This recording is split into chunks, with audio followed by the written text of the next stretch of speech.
What's going on YouTube? This is Brian with Canvas the Town. Today I wanted to talk to you about a build taking advantage of Beserk.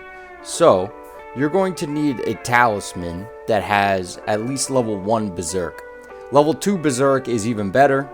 I unfortunately don't have that myself, but I have Beserk level 1. I'm sure you have a Beserk level 1 talisman sitting around somewhere. This one has a 2 slot and a 1 slot and stun resistance level 3. But it doesn't need to have useful skills. If it has Beserk, it's good enough to make the set work. Just a level 1. Now, let me know if anyone out there has a level 2 Beserk, because you'll be able to make a much comfier version of this set, and I am hoping one day I run into one myself. But let's talk about the set. So this works for all elements. This is the dragon one I'm showing you right now first. So I have the chaotic helm with 2 levels of Strife. I have just an augment for slot upgrade on the Primordial mail. So we have 3-4 slots, which is very nice. And I have Mail of Hellfire on the Primordial Van Braces. Mail of Hellfire on the Chaotic Folds. And I have another Mail of Hellfire finishing out the trio here on the Primordial Greaves. So, for those that don't know, Mail of Hellfire works in the blue scroll, increasing your elemental attack by 20%. So, if you combine that with the fact that you have Strife that gives you another 20% of element, right? And now we have Blood Awakening, which gives you level 3.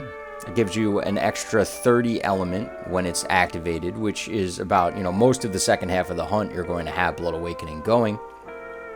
Now, the first half of the hunt is definitely trickier with Beserk because you're not getting the recovery from the Blood Rite, right? If we look at the skills, I believe this set has at least Blood Rite level 2. It is level 3. So you really do want level 3 because when you're running Beserk, your health is draining rapidly. I'm even running Recovery Up and Divine Blessing on this set just to make it comfier, just so that, when I eat you can eat the fish and have a little increased recovery with Recovery Up. And your healing songs, this horn doesn't have a healing song, but the ones that have healing songs is very useful when you have a build using Beserk. So other than that, talking about the skills, right, besides our quality of life, Part Breaker is built into the set, which is awesome because you want to break those parts as soon as possible. And once you have broken those parts, it really becomes like super easy build, easy baby build, because once you're hitting the weak parts and you have all of these modifiers on the weak parts and Blood Rite 3, you're healing back, you're getting back to full all red health with Beserk. Basically nothing can stop you. Even if they whack you, you just keep hitting them back and you're getting your health back faster than they can take it away in most cases. I do think, and you'll see, or you've been seeing in the video, that sometimes you do want to just switch scrolls and heal up if you're way too low. So that is a negative of Beserk. I do think if you have Beserk at level 2, it mitigates that a lot, like it won't drain quite as fast. Let me know in the comments if you agree or disagree. Now, is this better damage than the dereliction sets and the dragon conversion sets? It isn't. It's definitely not. But with Blood Awakening at level 3, which is something you can't really afford with the dragon conversion sets, it's very comfy. It's a very comfy set, and the damage is still really good. Right, I'm maxing it around 250, 260 with this horn right here, with the Valstrax horn. Now, if I was running like a different build, like if I was running the Dragonheart build with all of the, all of the fixings, then yes, I would do probably closer to 300 damage. But like I said, you have a lot of comfort in this set. And I'll go ahead and show you all of the different ones that we have here. We have our dragon set. Let me go to my equipment loadouts. We have our Beserk dragon set here. Here's our fire attack set. Same quality of life skills. Pretty much the same across the board. Just that Teostra blessing for the extra attack. Our ice build, same thing. We have the Kushala blessing. We do need some handicraft on this one. So I got rid of some of the quality of life, like having recovery up. Specifically, I swapped it out for having level 4 of handicraft, which is awesome. And here we have the water build, which did need a little bit of handicraft just to keep it comfortably in purple. So it, again, doesn't really have recovery up.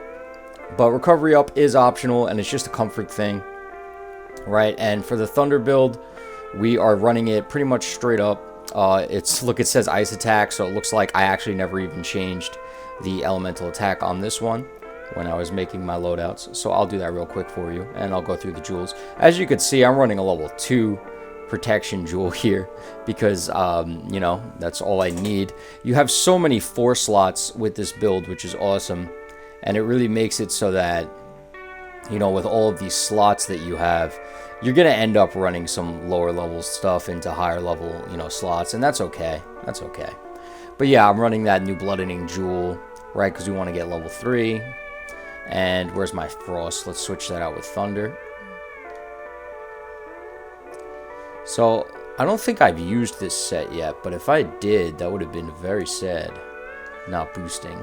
So here I'm using a 2 and a 3. And of course, most of you probably already know this, but make sure you have bolts, you know, all of your elemental jewels. Get them from levels 1 through 4. So that way you have the most freedom in building, right? You don't want to feel like, you know, see, I have 2 of the level 2 jewels. I have 1 of the level 3 jewels of each. And I have 5 of this singular ones from way back in the day, right? And I have 1 of the level 4 of each as well. I think it's really important that, you know, for the quality of life set building, if you're playing elemental, go ahead and farm all of these decorations at all of the different levels, just so that you're not worried about how you're going to build your set, right? Because this is not the only way to slot it, right? If you're running a different weapon and certain skills you don't need, certain skills you will need, right, you could switch it up. Right, so if you're running something other than the hunting horn, there's a lot of comfort stuff here that can be swapped out with, you know, stuff that you would need. Like if you're playing longsword or something, you would probably ditch the razor sharp, and you don't need level 3 LE exploit, right? You don't need Blood Rite level 3, but it does make it easier to proc the skill, right? If you want to have Blood Awakening going off all the time, then it's better to have it. It's better to have level 3 Blood Rite. Plus, we're running this very, you know, the Beserk is a great build, but it's, you know, it's a little bit of a suicide build. If you're not careful, as you've probably seen in the footage, you could still cart with this, especially with just Beserk at level 1. So ideally, you get it at level 2. If you wanted to, you could probably sacrifice one of the pieces, like the Primordial Greaves right here, or the Van Braces. You could switch them out to get that level 2 in Beserk, and just lose a little bit of damage for a little bit more comfort. That is your choice to make. I think it works with just the level 1, and especially once you break the monster parts, it's really, really easy to get all of your health back and to stay super aggressive. And probably the biggest advantage of this versus the, you know, dragon conversions, you just switch scrolls and you're good to go, right? You know, you're not like switching scrolls and then getting 30 hits and then switching your scroll, right? There's none of that. And if anything, the only time you're switching your scroll is if you're in a losing position, you've lost too much health, you're going to switch back to the red scroll, you're going to heal up, and then you're going to get back in the blue scroll, and all is good. So yeah, it's a very fun build. I think it's nice that the Primordial set has kind of buffed Beserk and given it a little more value, and it makes it a little bit easier to run it. Especially because I think before having Blood Awakening, it was kind of tough to fit Blood Rite. And, you know, for me at least, I would never put more than level 1. But now that it's a damage boost, it feels right to, you know, focus on the Blood Rite. And it's very nice quality of life that they've added in the final title update of Sunbreak.